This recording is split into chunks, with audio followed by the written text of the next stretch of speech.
Well, what about the second nuts? No, just the nuts. Just the nuts. Never fold Just a the pair. nuts. Otherwise, Never fold a pair. I would say third. You don't know what you're doing. You've Never literally fold a said pair. yourself. Alright, Alright, shall we? So, welcome Good advice. to the, I don't know what number Mastery Monday.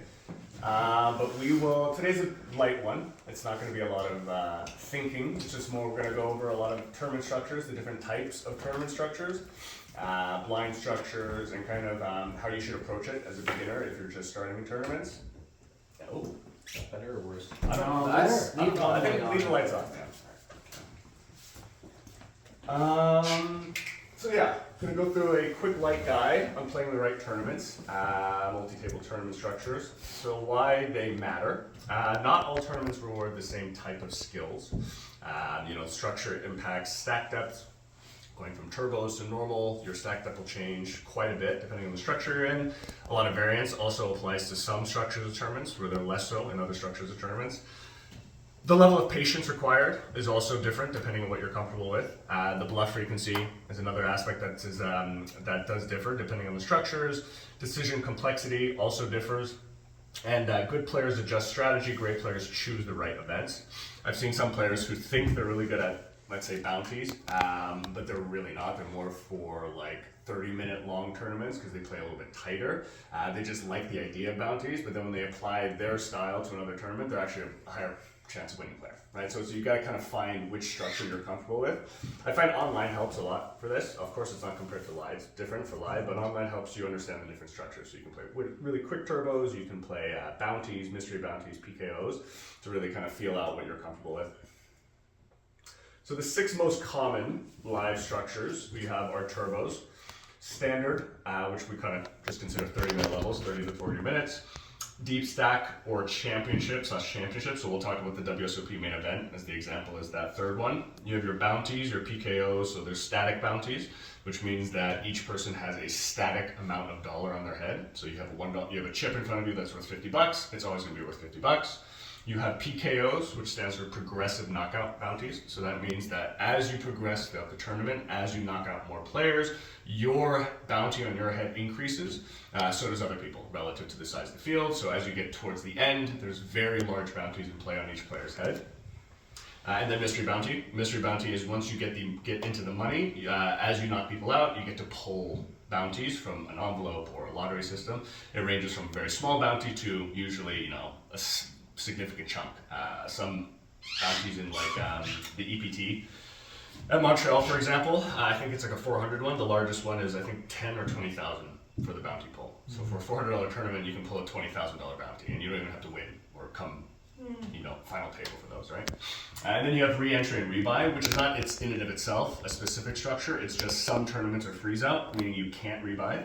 So that'll affect how you should be playing versus some which are multiple rebuys or unlimited rebuys, which is also another way. Some people like to fire a bunch of these, they like to gamble. So that also affects kind of the style of play.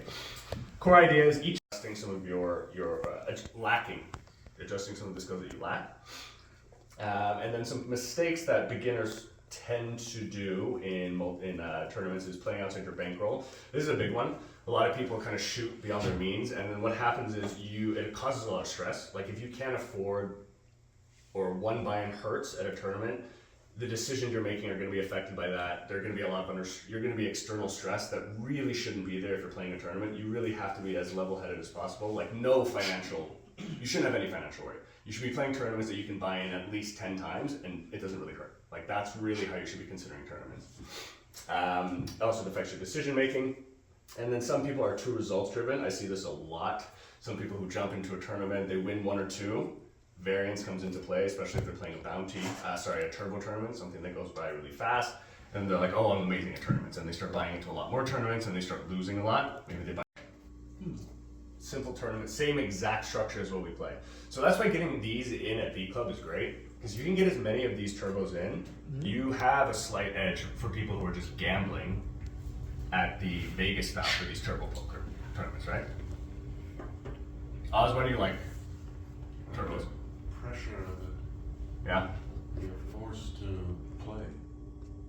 If I have to sit and wait, especially in cash games, I get really bored. And then I might start making stupid decisions. Yeah, that's a good point. Yeah, turbos are fun. I used to not like them, and then I kind of have the same feeling as Peter now. Like, if you can build a stack by that late reg, you're generally going to hit the money, it's fun, and it's done within 6 hours, right? Yeah. So these are the standard ones. These are what you'll generally be seeing if you're going to, you know, your WPTs, your WSOPs. These are your standard 30-minute levels. So the most common live formats, you're usually, instead of that 15 to 30 as we're talking about in the turbos, you're hovering between that 25 and 40 for longer periods of time. So you have more maneuverability, you can play a little bit more, you can try a little bit more things, but still it's not, I think I've seen some that are like 45 minutes long as well, 4 blind levels, so that's an even longer blind structure to kind of adjust to. So for the beginner guys, you want to kind of have strong positional play. So what that means is making sure you understand like under the gun, UTG +1, hijack, lowjack, opening ranges, what hands you should be folding early on versus what hands you should be opening. That does matter quite a bit in these 30-minute ones. Value bet relentlessly, pretty straightforward. I think Peter's good at that. I've seen him play. Thanks. Yeah, and keep bluff simple as well on the 30-minute ones. Last one. True. Yeah. True. Yeah. Put them together. Yeah. So if you keep your bluff simple, meaning like, and a lot of this comes down to positional play. If you're last to act, it's a little bit easier, especially if your head's up. So it's a little bit different than the turbo side. Turbo side is more ABC. You have a little bit more creativity when it comes to these 30-minute levels.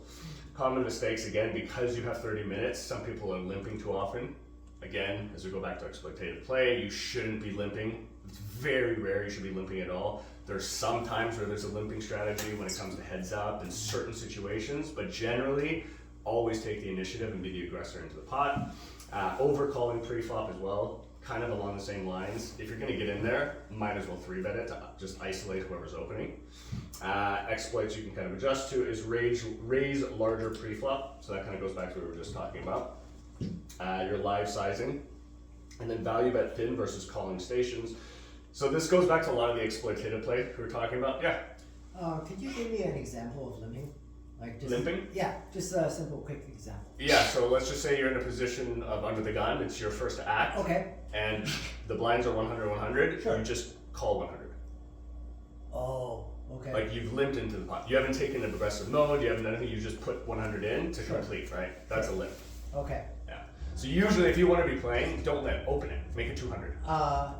But that's being said, if I want to limp, or instead of folding, I must have a playable hand, all right? Yeah, but you shouldn't. If that playable hand should never be. You should be opening that hand. You shouldn't be limping. Or if I have a shitty hand, just fold, right? Correct. Yeah. Yeah. If a hand is. Shit. Yeah. Don't ever limp. Trash. Just throw it away. Okay. One thing and one question I have. What do you mean by live sizing? Like there are sizing tells. What we've seen, you know, this goes to exploitation side of the last few lessons. Do you play online? Myself? I do. Yeah, online. There's also it's a good because all you see are bet sizing, right? You don't. There's no live tells in online poker. It's pure timing and size. It's timing and size, right? So it helps in seeing kind of the sizing of the pot. What I've noticed in live is that when people have a big hand, you know, they'll open like 3 BB, 3.5 BB. Versus it's good to keep your opening size consistent, whether it's a marginal playable hand versus aces, like open 2.5. Just keep it 2.5 in general. It just makes it easier for you, it's consistent, it's not exploitative for other players. Okay. Some players are like ace king, ace queen, aces, automatically 3.5 big blinds. No matter what the blinds are, I've seen that happen. They always open big, right? Yeah. So it gives that tell away. So that's you what can you adjust mean that. by live sizing in exploit. Like you can exploit them by kind of reading, having a tell on their sizing. One question I have on that is I've seen a lot playing live recently. People opening 2.2, 2.5 BBs. And obviously from the advice I've had is like keep it to 2 because you're obviously saving money on the long term, saving the bigs that can keep you alive down the line, stuff like that. Would you advise otherwise, depending on the structure, on that note, like maybe on turbo you That's would good. want to keep it tight at 2 because you want to save that BB. Yeah. And quickly your stack going to be shallow. Or maybe over and standards when you have the bigger stacks and you want to maybe increase that size as a strategy for the whole tournament, obviously. Just to maybe maximize that pool equity or Yeah, that's a good question. Honestly, for me, I don't. Like, it doesn't, for a turbo versus a 30 minutes, 40 minute, I keep my opening sizes, like, generally 2 big blinds. I'm not really, it's only early on when it's 100, 100, you can get away with, like, 300. Yeah. Because Yeah, in relation to, yeah, like, it's like a 2 big blind open. Honestly, I keep mine consistent. That's a good question. I've never really thought about that. Peter, do you adjust Yeah, to, like, the longer versus the smaller for opening sizes? yeah. Yeah, you tell So me about it. when I'm really deep, like at the start of a tournament, if you have 100 or 200 big blinds, like if it's 100, 100, Sure. and I don't know, we start with 20,000, 20,000, so we have 200 big blinds. Yeah. If I have aces or kings, I'll go like 600. Like I'll just go 600. If 2 people limp in, I'll go like 1100. Yeah. Like 10x, 11x. Yeah. But I'm doing it because I think, like he's got up on the board, people are overcalling. Meaning when I go 10 or 11, they should clue in, oh, this guy's got aces or kings, I should just fold. But if they can't fold, like if they won't fold, They can't afford to fold anymore. then I'll do it and, you know, just get extra money. If your opponent will make a mistake, like, So you're doing that as an exploit. I'm doing that as an exploit. Specifically Yeah. the 100%. Yeah. And if there's another good player at the table, they could potentially exploit me by folding or whatever. True. But if you're, but pay attention to how people are sizing. If you've seen a guy in the big blind call a big raise pre-flop, you can exploit him by making a bigger raise pre-flop. Yes. True. Yeah. But at the end of a tournament, and when I, like final tables, when I only have 20 big So blinds, that's 2 BB or 10. everything is a minnow. Yeah, Yeah, for exactly. sure. You want to exactly. maximize. Yeah, Jax knows. And then generally, I mean, like when you're hitting that, if it's level 5 past late reg, you're also, your opening sizes tend to be consistent, I'm assuming. Like you're not wildly opening at 2 Okay. to 3 to 4. I'm assuming it's kept at what? I still might go to 2.5. 3. Still might go to 3. Yeah. Still might go to 3.5. You know, 3.5, like, yeah? I mean, if it seems natural, like if the blinds are 2,000, 4,000, Sure. you know, like, yeah, you're supposed to go to 8, but 9? no one's gonna notice if you go 10. 10, They're yeah. probably still over. They're probably like It's generally the same. they don't know. Same idea. They But don't know when King 10 is a call and when it's a fold, so they're just gonna call. So if I have, you know, I'll go a little bigger. Yeah. It's totally a tell. I'm making a mistake on the assumption my opponent will make a bigger mistake. Yeah. Exactly. Yeah, so it's a good way to put it. I mean, at those levels, you're kind of just, it's I know that you think that I know that I know that you know, right? You're Yeah. playing those leveling wars when you get to that, Yeah. that kind of stage. Yeah. I think when you're playing online, I have to. There's just too many people. They're hitting the high anonymity. They'll call it all kinds of trash, no matter what level. The final table, they go 2 bigs, 3 bigs. They're calling no matter what. So I have to do that. Yeah, yeah. I mean, online is definitely different than live. Then that's where kind of keeping notes on. That's when I was speaking earlier. I think it was the second lesson is keeping notes on these online players helps a lot. Because if you see somebody who's calling so wide, you make a little note. Next time you're opening, he calls or he raises. You have something to kind of go back to, right? Yeah, if you're playing a $5 tournament, everybody at your table might have a 50% V pip. Yeah. You probably won't see that. Better than that. You probably won't see that in like a $100 tournament, but you might. You still might, depending. There's always some, and you gotta Right. increase the bet just to stop them from doing it. You get any money in Okay. their hand. Yeah. So the bottom line is obviously you will adapt, but by default, just keep that consistent. Yeah, I mean, I tend to keep it because because I've noticed it's very clear. Someone will open 2 when they have a mediocre hand. Someone will open 3 to 4 when they have a premium hand. Like, Yeah. and they won't adjust to that. Unlike Peter was saying, he'll adjust to what his table is doing. Some of those players just keep doing that, no matter what stage they're in. Yes. That's where you can capitalize on those mistakes with them. Yes. Deep Stack Championships. So these are the big ones. These are the big boy tournaments. These tend to be the 40 to an hour long minute levels. So that's a very, very long time to be playing poker at very deep stacks. So you kind of take a look at the right hand side. That is an example of the main event for the WSOP. So a $10,000 buy-in, your starting stack is 60,000 chips, and your starting blinds are 100, 200. So you're starting with 300 big blinds deep, essentially. So that's an insane amount of chips to start with. Sure. And it's 120 minutes Okay. for the blind levels. Right? These are multi-day events. So your field size is 8,000 to 10,000, 15%, and of course, 10 to 12 million for first. But these ones, very deep. So it's tight. You want to be tight early on, aggressive later.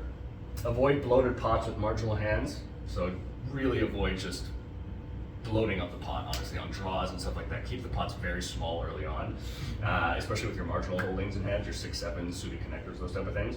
And then position over cards. So this is where the position play matters a lot in these deep stack tournaments. So being last to act generally, as most people know, you tend to always want to be last to act. But if you're out of position, take the aggression, right? 3-bet or 4-bet. Common mistakes is overplaying one pair of hands, so that's your top pair, X kicker, top kicker. I've seen a lot of people lose a lot of chips early on with top kicker. You get ace king, board's wet, there's an ace out there, they call, and they lose like from 60, they go down to like 40,000 chips just in the first 2 levels because someone flopped a set, 2 pair, it doesn't matter whatever it is. Yeah. Be careful with those top pair hands in general once you hit the river. What do you mean? What do you mean be careful?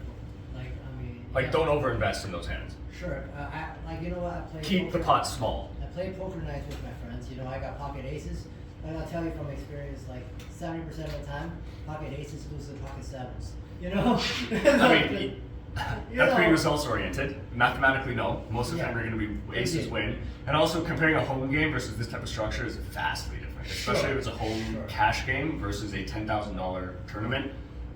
People are playing way differently than. But you're saying be careful in terms of when you got pocket aces, don't go too much. Yeah, like if a board is super wet and all you have is pocket aces and there's a straight out there, flush possibility, high 2 pairs like Jack 10, 8, 9, and you have aces, you don't want to be putting a lot of chips in there, especially when it hits the river and your opponent keeps calling you, right? One of my biggest mistakes is like whether I get pocket aces, pocket kings, I tend to bet too much and then the flop comes nothing, and then I don't know that, right? But I started strong, I'm probably ahead, but the flop, oh man. Yeah, this goes back to don't blow up the pot. So what do you recommend? Like 2-bet maybe? Well, I mean, it depends on the action, right? If you're opening, just open your aces normally, and then if it's just a big blind who calls, then your head's up. You're good with that. But you don't want to over bet, like don't bomb the pot on the flop, for example. Right? Okay. You also want to know what your opponent has. Sure. Bet 30%, bet 50%, see what they do. If it's a wet board, keep it small. But Jax, if I understand, you're drawing a contrast here, where in a turbo, if you get dealt kings, you're gonna end up all in a lot. Yeah. But you're saying in a deep stack in a championship, maybe you're gonna be cautious and leave yourself a chance to get away from it. Absolutely. Absolutely. I mean, you can also see the difference in main event play if you look 10 years ago versus today. 10 years ago, 15 years ago, people are like 200 big blinds, 150 big blinds. They're jamming their 10s, their jacks, their queens. They're getting everything all in. Nowadays, I've seen aces and king, and it's like a quarter or a fifth of their stack by the river. They're so cautious early on of not overinflating because those chips are so valuable in these long 8-day tournaments. Like at the end, when you're in the money, that is an extremely important thing to have, which is chip stack, right? The ICM value is insane. Good point.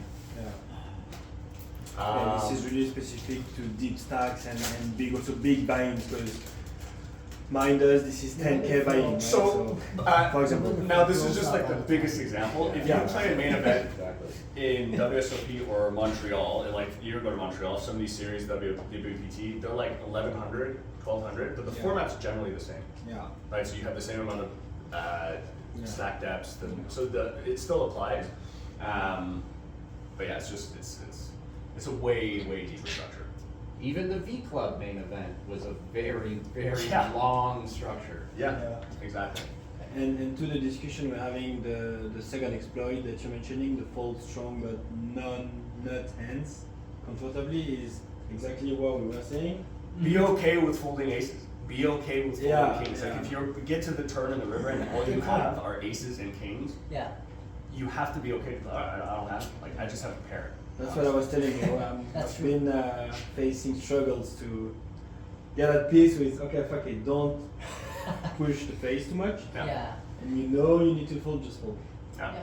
It's tough though. It is very tough. I mean, I think that I folded queens pre-flop, but I don't think I've ever folded kings or aces pre-flop. But Yeah. I've seen people fold kings and aces pre-flop before. Yeah. And it's an insane thing. To Aces pre-flop is yeah, crazy. it's wild.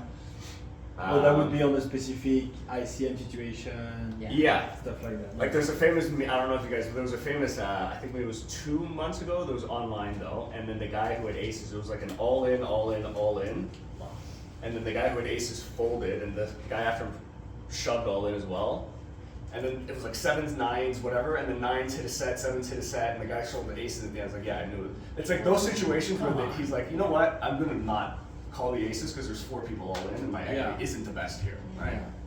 So it happens, but I don't think it happens very often. Yeah. Yeah, I've seen some crazy flops, crazy rivers, you know. These ones, mysteries, bounties, these are fun. So there's basically 3 different types. Essentially what a bounty tournament just means is there's a cash reward for knockouts, right? So not only do you have payouts when you're in the money, you also get a cash reward for every knockout. The hand values change dynamically. So essentially there's a static one, which I think most people are used to. So that's a static $50 bounty, you're worth $50. Once you get to the final table, everyone still is worth $50. PKO is progressive, builds as you knock people out. Later in the tournament, people have higher values on their heads. Mysteries, you pull random amounts at the end when you're in the money.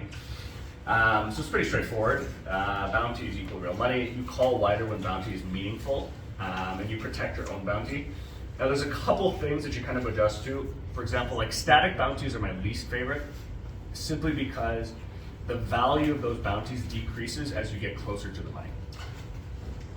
Think about it. If you are sitting there at the money, you're on the bubble, is $100 more valuable or making the money, which is, let's say, $300, $400? Yeah.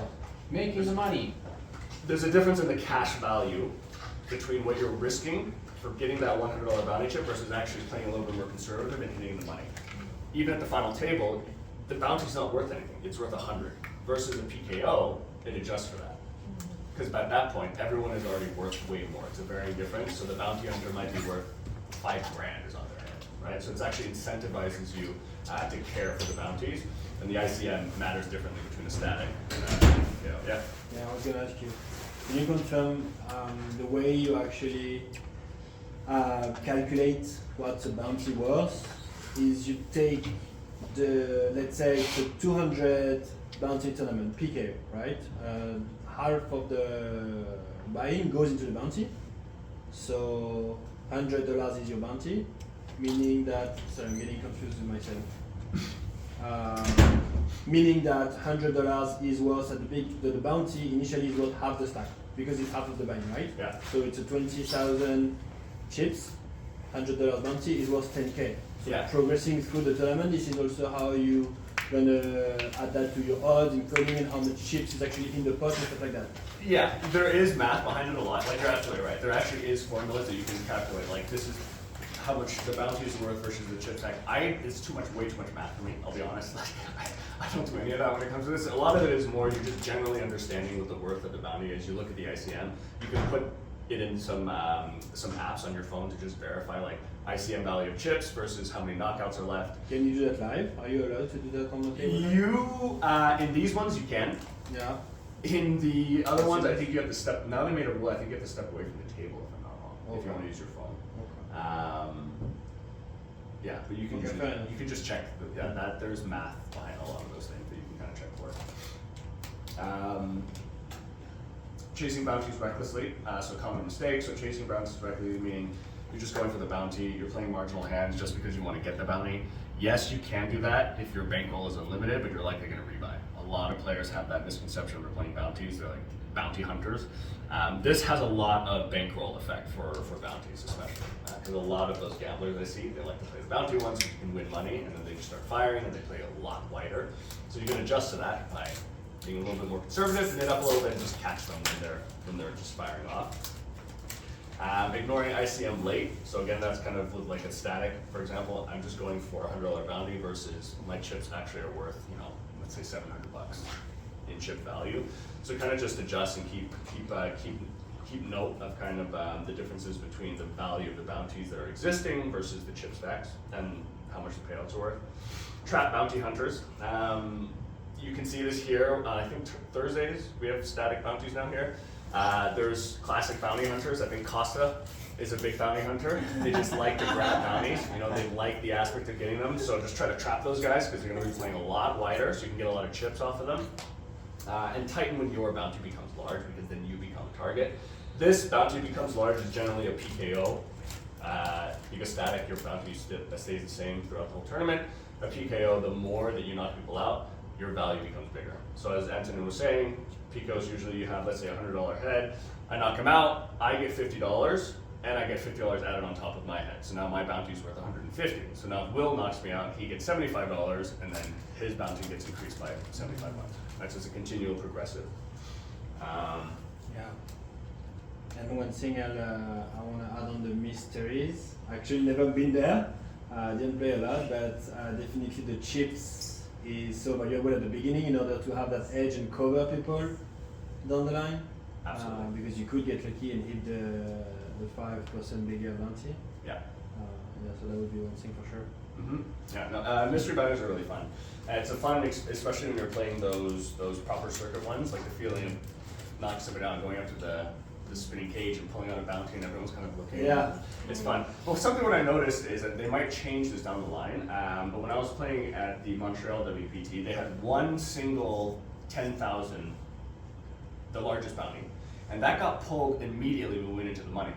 So what happened was everybody adjusted their play and there were less spewing because that 10K was gone. Right? So I think a good way to adjust it for these tournament runners, if you want to have a large one, maybe break it into two and leave one for the final table. Yeah. So at least one large one is for those last 9 or 10 people that play. Yeah. That's something that Made just found it interesting. that far, yeah. Yeah, because it was very, very clear. The minute that guy pulled the 10K, everybody knitted up. Everybody was like, all right, I might as well just hit the money then, right? Yeah. Last but not least, satellite tournaments. So these are, I have not a lot of experience in satellite tournaments. It's essentially just smaller tournaments into larger ones. So a lot of large, big buy-in tournaments will have side satellites. So let's just say it's $1,000 buy-in. You'll have one that's $100. You play the $100, you win a seat for the $1,000 tournament.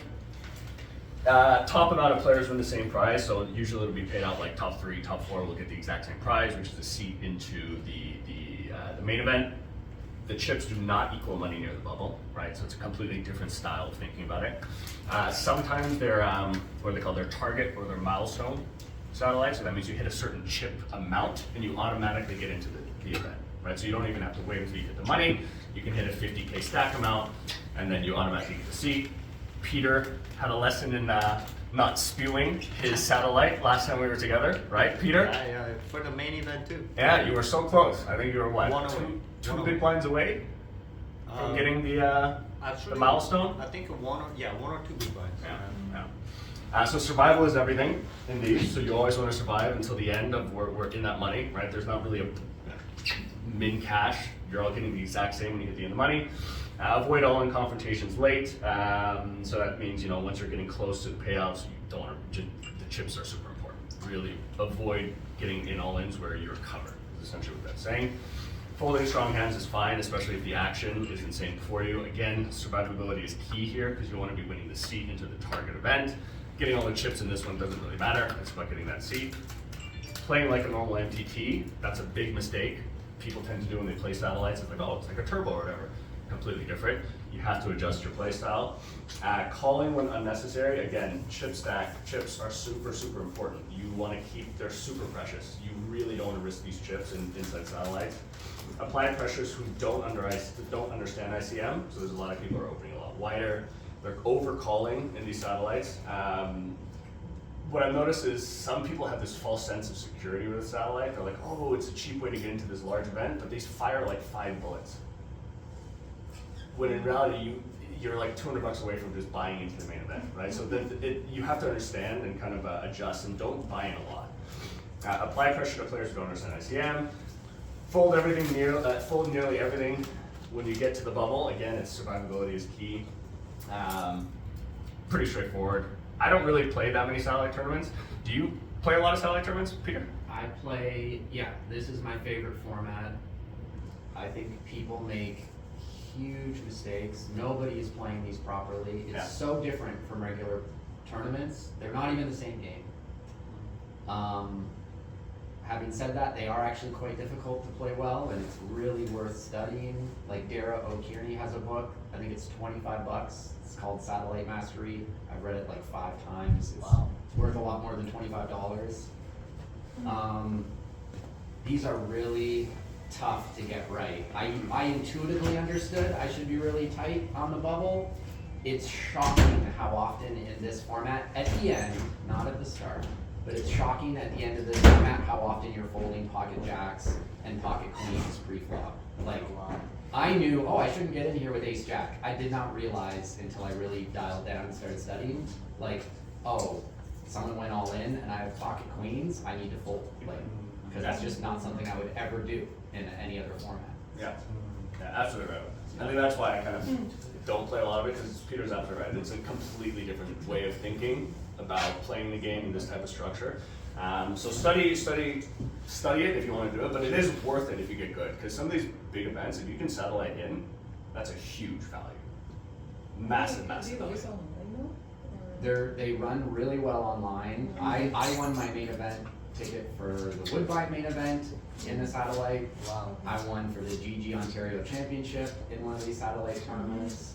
But they do run them at like series, like in Vegas, at series they run them. They'll definitely run them in Montreal.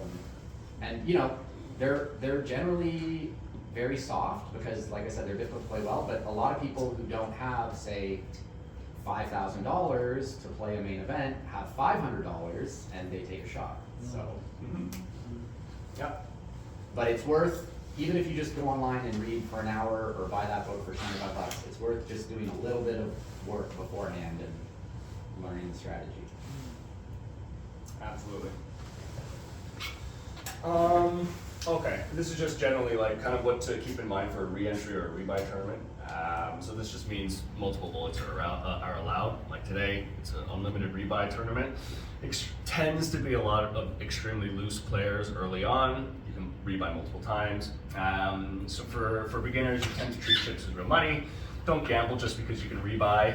Play tighter earlier.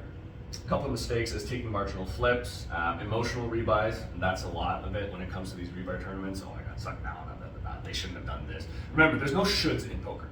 Just keep that in your mind. Like, there's no I should have won, he should have lost.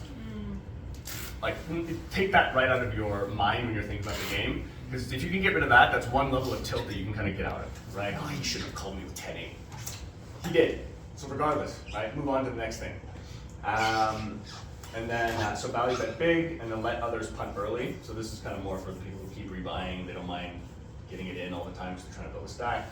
Catch those folks. I hate to say it, but going back to Costa, great player, but again, similar style. He likes to shoot. So catch those guys to kind of build those chips early on. This is a general, like, kind of.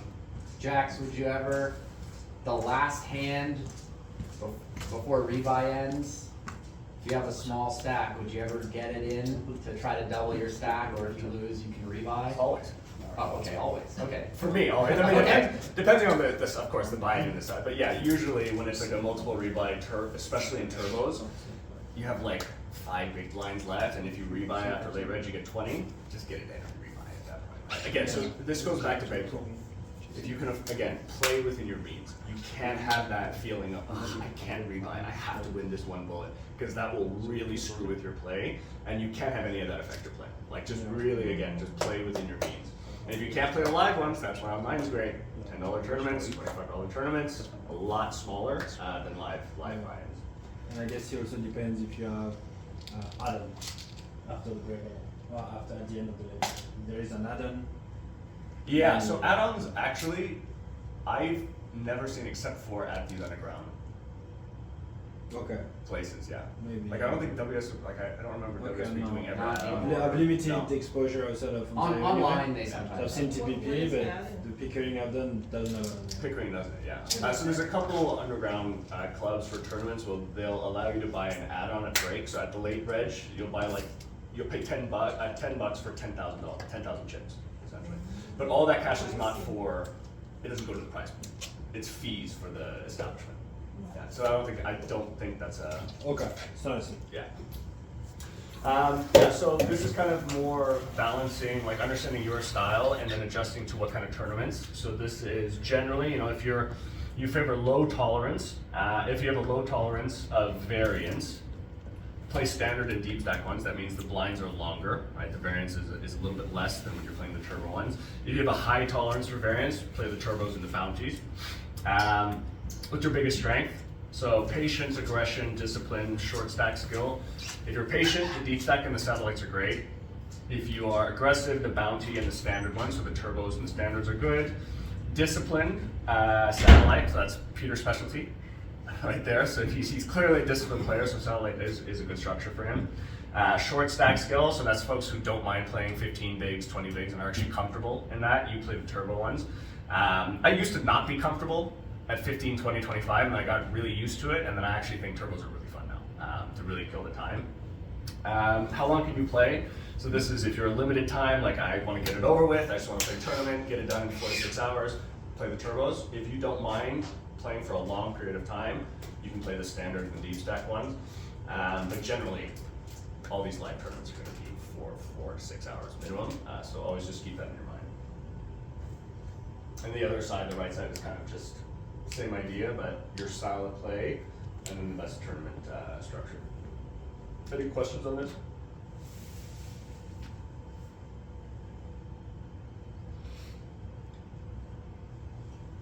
No? What's your style? What do you think you like, Anton?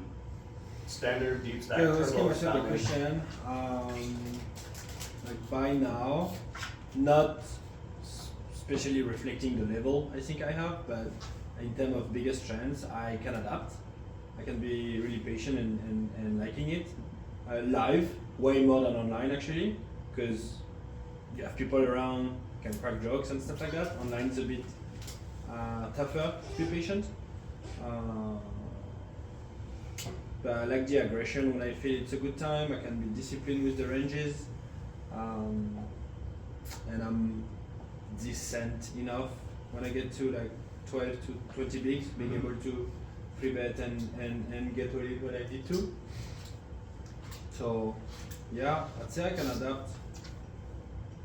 Yeah. The format where I would need to improve the most would be satellite when it comes to the strategy and really understanding what to do, which hand to fold, which hand to play, at what time in the satellite over. And I've made the mistake of rebuying a satellite almost like 2 or 3 times, where at that point is like, just buy in, brother.